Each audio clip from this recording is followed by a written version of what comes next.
Halo teman-teman semuanya, video kali ini aku mau sharing-sharing ke kalian untuk mengatasi dan mengurangi kebuntuan dalam berpikir.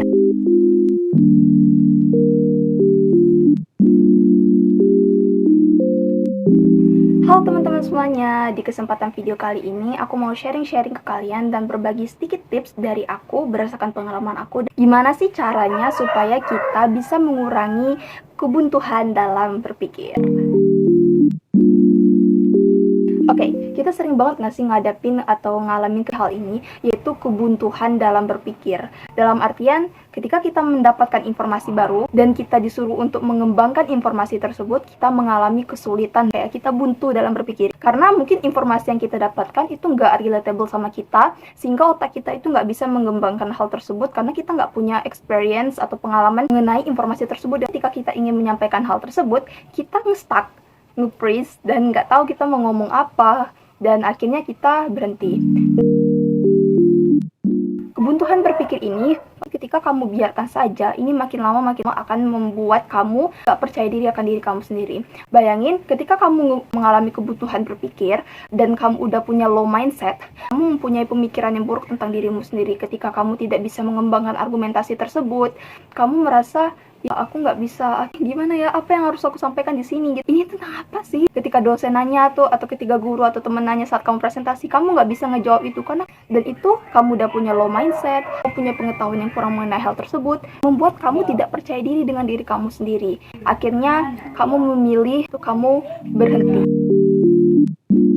Ketika kamu berhenti, kamu malas untuk mencoba lagi karena kamu tidak percaya diri dengan kemampuan kamu, dan kamu malas lagi untuk mencari tahu mengenai hal tersebut. Kamu juga tidak melakukan satu kegiatan yang bisa mendukung agar otak kamu bisa pikir jauh lebih berkembang dan tidak mengalami kebuntuan berpikir. Nah, inilah permasalahan kita, di mana kita nggak pede untuk public speaking, kita nggak bisa berpikir kritis karena kita nggak punya banyak informasi mengenai hal tersebut, dan kita jadi tantangan bagi kita apabila kita dipaksa untuk berpikir secara luas tapi kita mengalami kebuntuan dalam pikir. Dan ini sering banget jadi tantangan bagi kita, buat kita jadi tidak percaya diri dan malas untuk berpikir. Ini sering banget terjadi, termasuk aku. Sebelum aku mulai join di debat, aku itu sering banget ngalamin kebuntuan dalam berpikir. Ketika aku mendapatkan suatu mosi, ketika topiknya aku bener-bener nggak tahu ini tentang apa, pikir aku bingung, aku mau bahas apa di sini. Aku bener-bener nge-stuck, nggak punya pengetahuan sedikit pun mengenai topik tersebut. Beberapa tips ini akan bantu kalian bagaimana caranya kemarin nge-up diri aku supaya aku bisa berpikir lebih luas dan gak mengalami yang namanya kebuntuan dalam berpikir. Gimana caranya aku mengurangi indeks dari kebuntuan berpikir? Karena menurutku kebuntuan berpikir ini tetap harus ada di dalam diri, supaya ketika orang mengalami yang namanya kebuntuan dalam berpikir, berarti dia harus mempunyai motivasi untuk terus belajar lagi, bukan? Supaya dia nggak buntu dalam berpikir, sehingga dia punya banyak pengetahuan dan tidak mengalami yang namanya buntu dalam berpikir. Tapi ketika rasa kebuntuan berpikir ini sudah semakin banyak, intensitas antara kebuntuan berpikir dan pengetahuan kamu itu kurang, maka menurutku kamu harus mengurangi tingkat ini. Jadi menurutku kebuntuan berpikir itu harus kita kurangi intensitasnya, karena kita tetap butuh rasa ini untuk meningkatkan value dan pengetahuan diri kita, tapi kita kurangi supaya kita ketika ditanya atau kita presentasi atau kita bisa menjawab pertanyaan tersebut dan bisa mengembangkan pikiran kita, sehingga kita tidak mengalami yang namanya kebuntuan dalam berpikir. Dan kebuntuan berpikir ini apabila kita kurangi intensitasnya, kita bisa jauh lebih percaya diri mengenai diri kita. Karena ketika kita mendapatkan informasi baru, otak kita bisa menstimulus itu dan bisa mengembangkan itu, sehingga kita menimbulkan rasa percaya diri kita untuk tampil depan umum, berpublic speaking, dan menyampaikan argumentasi kita. Yang pertama, latih otak kamu. Nah, kebanyakan banyak orang yang sering mengalami kebuntuan dalam berpikir, dia itu nggak biasa untuk mengasah otaknya, nggak biasa untuk melatih otaknya. Padahal otak kita itu memiliki kemampuan untuk terus berkembang sepanjang hidup kita. Jadi otak kita itu harus kita latih. Bagaimana cara melatihnya, Kak? Dengan kamu bisa mencoba hal-hal baru di dalam hidup kamu, seperti kamu bisa main alat musik, kamu bisa membaca, kamu bisa menulis, bermain game, teka-teki, atau hal-hal yang bikin otak kamu itu berpikir, dan itu adalah hal yang baru. Contoh sederhana, kamu sikat gigi dengan tangan kiri. atau belajar nulis dengan tangan kiri, Bi. Nah, itu adalah hal-hal yang bisa menstimulus otak kamu dan membiasakan otak kamu untuk belajar hal baru dan menerima informasi baru. Kamu itu biasa hanya diberikan oleh informasi yang itu-itu aja, sehingga ketika kamu mendapatkan hal baru dan mengalami yang namanya ya kebuntuan dalam berpikir, karena kamu nggak punya informasi atau input yang lebih mengenai informasi tersebut, sehingga kamu bingung mau mengarahkan ini kemana, karena kamu nggak punya cukup pengetahuan dan hal-hal baru yang udah kamu latih di otak kamu. Itulah mengapa kamu tetap harus melatih otak kamu sepanjang hayatmu, karena otak kita itu perlu kita latih, perlu kita asah, perlu kita ajarkan dan terima hal-hal baru yang positif ya untuk otak kita, sehingga kita bisa membiasakan otak kita untuk berpikir luas dan berkembang. Nah, mengapa dengan belajar hal-hal baru itu bisa bikin otak kamu itu jauh lebih terasah gitu? Karena bayangin contohnya ya guys, ketika waktu itu aku belajar alat musik, aku bener-bener nggak ada bakat musik pada saat itu, tapi aku niat untuk belajar musik. Nah, ketika aku mendapatkan pembelajaran mengenai musik, seperti aku bermain alat musik gitar, nah aku menstimulus otakku dengan mempelajari hal baru, senarnya, chordnya, genjrengannya, dan intonasi lagunya, dan lain sebagainya. Nah, itu adalah hal baru yang belum aku pelajari selama ini, dan ketika aku mendapatkan pelajaran itu, otakku jauh lebih berkembang dan merasa, oh ternyata ada hal-hal di dunia ini yang aku tidak tahu, dan gini ya cara mainnya, dan gini ya cara sistemnya gitu. Dan ketika orang membicarakan gitar yang awalnya aku sama sekali tidak tahu tentang chord dan lain sebagainya, ketika mereka membicarakan hal tersebut, otakku nggak buntu lagi, karena aku udah tahu dan punya pengalaman dan informasi mengenai hal tersebut, karena aku udah belajar dan aku udah latihan mengenai hal tersebut. Jadi ketika ada orang yang membicarakan tentang gitar, aku mengerti karena aku punya pengetahuan dan aku melatih skill baru itu supaya otakku menstimulus itu dan punya informasi mengenai hal tersebut. Itulah mengapa mempelajari hal baru itu sangat penting untuk melatih otak kamu. Yang kedua, atasi pikiran negatif. Oke, jadi ketika kamu mengalami kebuntuan otak, kebanyakan dari kalian atau dari aku juga waktu dulu mengalami yang namanya selalu berpikir negatif.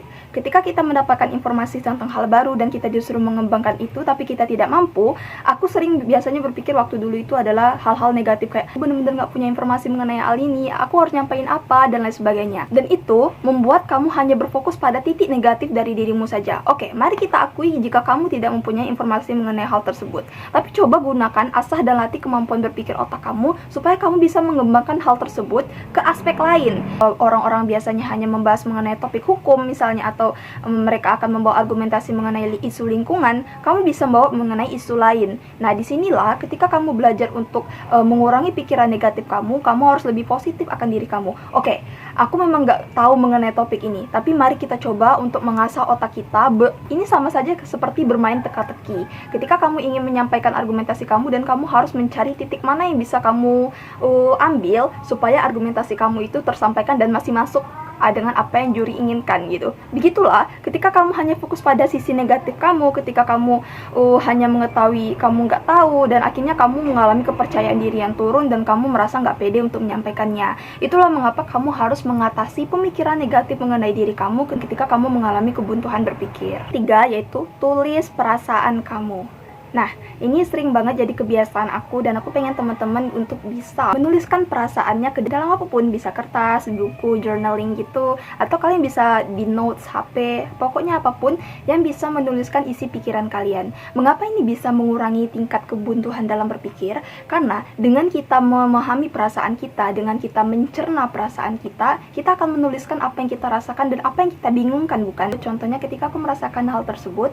aku menuliskan perasaanku di dalam kertas gitu. Setelah itu aku analisis, oh ternyata tadi aku mendapatkan emosi ini dan aku tidak mengetahui hal ini. Itu adalah titik masalahku di mana aku mengalami kebuntuan dalam berpikir. Apa yang aku lakukan? Dengan menulis, aku bisa menganalisis apa yang aku kurang di sana dan apa yang harus aku kembangkan seharusnya di dalam emosi itu. Dengan menulis, aku jauh lebih bisa mencerna informasi tersebut dan aku bisa urutkan sesuai dengan apa yang aku butuhkan. Sehingga ketika aku menulis, kita itu bisa jauh lebih mencerna pikiran kita dan bisa mencerna informasi baru itu, sehingga otak kita jauh lebih menstimulus hal tersebut, jauh lebih bisa menganalisis perasaan kita dan mengurangi tingkat kebuntuan dalam berpikir. Oke, ketika kamu udah melatih otak kamu, membiasakan otak kamu untuk menerima informasi dan belajar hal baru, dan kamu udah mengurangi intensitas hal kamu dalam berpikir negatif, dan kamu juga udah menuliskan perasaan kamu sehingga kamu bisa menganalisis apa yang kurang dari dirimu, sehingga kamu bisa mengurangi tingkat kebuntuan berpikir. Dan selanjutnya adalah tips kelima adalah kamu harus belajar dan melatih kepercayaan diri kamu. Nah, gimana sih caranya percaya diri? Kamu harus melatih kepercayaan diri kamu. Bayangin ketika kamu udah lancar dalam berpikir dan tidak mengalami kebuntuan dalam berpikir. Bayangkan kesuksesan kamu ketika kamu bisa melewati tantangan dalam kebuntuan berpikir ini. Itu bisa menstimulus diri kamu untuk jauh lebih percaya diri dan bisa memotivasi diri kamu untuk mengurangi hal tersebut. Gimana sih cara berbicara kita itu jauh lebih percaya diri? Yaitu berbicara dengan intonasi yang menarik. Nah, ketika kamu udah percaya diri nih, maka kamu harus berusaha untuk membuat intonasi berbicara kamu itu menarik sehingga orang-orang bisa yakin apa yang kamu sampaikan itu terlihat percaya diri dan membenarkan dan meyakinkan. Nah, itulah mengapa kepercayaan diri ini penting, sehingga step selanjutnya yang kamu harus lakukan untuk mengurangi tingkat kebuntuan berpikirmu adalah belajar untuk ngomong dan perbanyak jam terbang di depan. Oke. Jadi, ketika kamu mengalami kebuntuan berpikir, kamu itu harus membiasakan otak kamu untuk berpikir. Ada waktu itu dosenku di kelas memberikan suatu opsi ke kami, dan waktu itu kami tidak terlalu didesak akan hal itu dan atau tidak ada ancaman yang mendesak kami, sehingga ya fine-fine aja gitu atas keputusan tersebut. Tapi ketika kami dikasih keputusan dan itu membuat otak kami terdesak dan membuat diri kami terancam dan membuat otak kami harus berpikir karena dipaksa berpikir oleh dosen kami itu, akhirnya otak kami berpikir dan awalnya kami mengalami kebuntuan dan tidak bisa berpikir bagaimana. Tapi ketika kami dikasih suatu ancaman dan kita dipaksa untuk berpikir, otak kita dilatih untuk berpikir cepat dan kami langsung mendapatkan keputusan itu dan langsung mengambil keputusan itu tanpa berpikir panjang. Karena kami dipaksa untuk berpikir cepat dan akhirnya kami mengambil keputusan itu dan kata dosen kami itu adalah pilihan yang tepat. Kesimpulan dari cerita itu adalah ketika kamu ingin mengurangi kebuntuan kamu dalam berpikir, kamu merasa kamu kurang dalam berpikir dan kamu kurang dalam mengembangkan suatu argumentasi, mengembangkan suatu opini kamu, mengembangkan suatu pikiran kamu, kamu harus semakin melatih kemampuan itu. Jadi, semakin kamu terbiasa, maka kamu akan bisa. Nah, ketika kamu tahu kamu mengalami kebuntuan atau nge-stuck dalam berpikir kamu sering nge-stuck dan nge-freeze dalam berpikir, kamu harus makin melatih kemampuan itu supaya kamu bisa mengembangkan kemampuan itu dan berpikir jauh lebih. Nah, bagaimana caranya? Itulah kalian bisa mengikuti klub atau komunitas ekskul debat di kampus kalian atau di sekolah kalian yang membiasakan diri kalian itu untuk berpikir dan berbicara, yang membiasakan otak kalian itu untuk berpikir secara kritis, berpikir secara cepat, dan berpikir secara cermat gitu. Itulah mengapa kalian harus semakin mengasah kemampuan kalian. Nah, salah satunya adalah lewat debat, diskusi, komunikasi, membaca buku, memperbanyak informasi diri, supaya kamu bisa menambah wawasan kamu dan otak kamu banyak informasi dan pengetahuan mengenai hal itu. Penting juga untuk mengasah otak kamu dan mengurangi tingkat kebuntuan kamu dalam berpikir adalah dengan membaca.